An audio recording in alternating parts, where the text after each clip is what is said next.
Hi, this is Isabel Litzler. Welcome to my channel. So today I'm back with my favorite topic called networking. So I want to give you 3 tips on how to network online, how to unleash your online networking potential. But before I get started, I just want to maybe address that networking is part of the types of things that you can do in terms of job search strategies. There's a lot of them. Obviously, networking is one of them, but you have also applying online, doing spontaneous applications, and all those things that are also potentially leading to jobs. Now, knowing the Swiss market and how difficult it is and how much competition you have to go through on the open market, meaning the online job boards, you know that your best chances is via networking. Now, that said, networking is not something that's going to be immediately approachable the same way as applying online, for example. So if you work with a consultant, maybe you get explained how to apply online, maybe you watch one of my videos, you know you have to do a nice application and apply online, etc. I would say the time that you get to master these skills is going to be very short.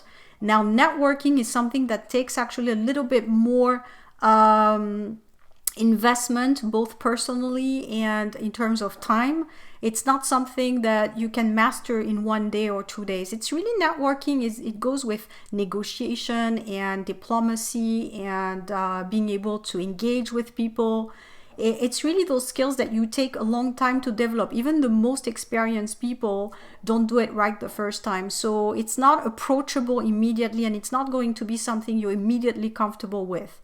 So wanting to go into the networking area of things, whether it's to look for a job or something else, just be aware that it's a long-term type of thing. It's a skill that's going to be useful for you your entire life.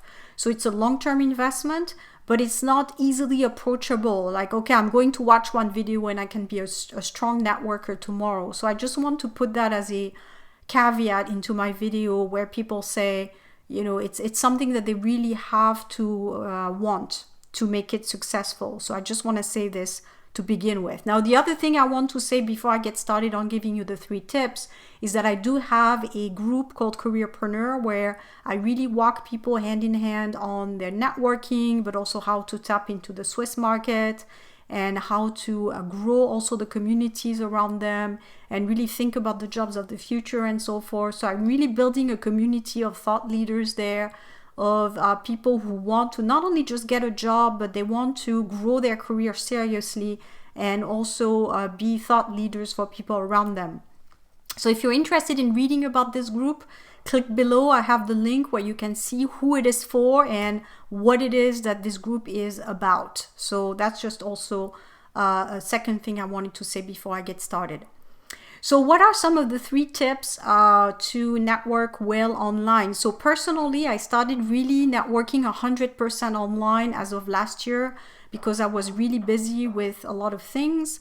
And I just found that networking online was much better in terms of time efficiency than going to events. That said, I still go to events once in a while just to see maybe people I know and just to catch up with them. So it's more maintaining the current network that I have. But I just find that networking online is so much easier, especially the beginning stages where you're trying to connect with people and you're just not beating around the bush. You just target the right people, connect with them and see if they're interested in pursuing any kind of contact there. So the first thing that you need to do is identify who you want to be in contact with. So obviously that's another advantage of online networking, is that you can identify exactly who you want to talk to. When you go to events, you're stuck with whoever came to that event. So it might be that the people are not at all related to your field. And even if they are, they may not want to talk that much to you. Whereas if you target online, then you have a better chance of having a reply and you're not investing any money, for example. You can do this entirely for free. So the first thing you do is identify events in your field. So there's lots of webinars right now for all kinds of professions in Switzerland. Everything now is on digital, online. So whether you're supply chain, finance, HR, what have you, you have tons of events to pick from. I will post a few below. So you can target, you know, who are the speakers, for example, in those events. Those would be your thought leaders for your field in Switzerland, typically. So you can already identify a few people like your finance expert, your HR expert, etc. And usually those people will also have a huge digital imprint. So they will have a Twitter account typically, or Facebook or LinkedIn. So you can do a lot of research already on the people before you're face to face with them in an event. So you know how it goes. You see someone, well, first of all, you don't know if they're relevant to your field. And second of all, you don't know anything about them. So you don't know what to say from the get-go. Well, you can prepare all this when you connect online, because you can research the person, you can see what it is that they do, you can watch their videos if they've done videos, you can read their articles. So you come with a certain amount of knowledge on the person before you send that first message. So then what you want to do is find a way to connect, whether it's an email or on LinkedIn, find a way where you can address a message to them. And in this message, so that leads me to tip number 2, is how do you connect with them? You just want to keep it extremely simple. So you don't want to go into long-winded type of email there. And most of the time you can't anyway in the first message. So you want to keep it simple. And what I recommend to most people when they first network online is to use the trick or the excuse of doing research for a course that they're taking.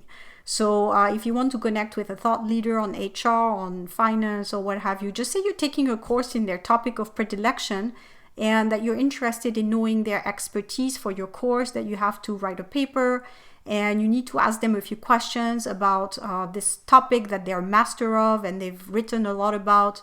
So that gives you more this student or a researcher type of approach, and you're not talking anything about job search and trying to get a job in Switzerland or anything like that. You're just trying to approach them as someone who's studying a topic that you both enjoy. So it's like-mindedness.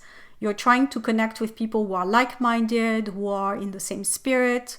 And usually those people who do webinars, for example, or online events, they're already showing you that they want to share their expertise to the world. Otherwise, they wouldn't be vocal about it. They would stay in their office. So you have less chances of rejection with people who are posting events online, because they show that they want to communicate. So that's really a plus for you. So there's lots of pluses if you watch this video. The first one is that you can do research before talking to the person. The second one is that they would probably be more open to talk to you, because they show that they connect with people and they like sharing their expertise online. And the third advantage is that the worst case scenario, if they don't reply to you, it's not as bad as someone not engaging with you face to face. So you just have to keep trying at it. Maybe the first couple of people won't reply, but at some point, if it's someone that's very friendly and outgoing and they love talking about their topic of predilection, like me with networking, chances are people will react to that. If you talk about their favorite topic, they will be engaged to talk about it and they will want to connect with you. So use that as a way to build a bridge between you and the person. Of course, it has to be authentic. You can't really target people and then fake that you're interested in a topic just to get to talk to them and maybe to get an opportunity. You can't go at it as someone who's interested or someone who's calculating something. It has to be an authentic connection because you like the person, because you enjoy what they're talking about. It has to be a sincere connection. My best network right now is people that I really like what it is that they do, and I really support their work as well. So again, the best networking is the authentic network. So keep that in mind when you're doing your research. Do you really like these people? Do they sound like the type of people you want to be in touch with? You know, if you don't really agree in how they present things, or I know a lot of people, for example, in my area of expertise or in coaching or what have you, I like what they do, but I wouldn't connect with them necessarily. It's not a strong connection. So I wouldn't bother emailing them or trying to exchange with them. So you just have to get that common ground there, and maybe it takes a little bit of research and things before you find those people. And the third thing is that you want to build a very good message. So when you build your message, make sure that you're offering value as well. You're not just asking questions and taking from the person, but you also want to offer value. So again, people take it a little bit too complicated. Like, what is offering value? It doesn't have to be where you're offering €1 million or 1,000,000 Swiss francs or even a better job to this person, but you're trying to make to make it sound like you're someone who can also help them. So if they're, for example, a big thought leader in your area, you know, maybe you can suggest some cities that would love to have them as a speaker. So that's food for thought for them. Or maybe you can suggest some materials that you read that could interest them as well. So again, it doesn't have to be huge, but really that's my third and probably the most essential point of this video. Make sure that you always add value as well. You're not just asking and taking things, but you're also providing resources to the connections that that you want to engage with you. So I will leave it there. If you have some questions, feel free to post below. What are some of your most difficult areas right now that you're dealing with in terms of online networking? Post below and we'll take it from there. Thanks.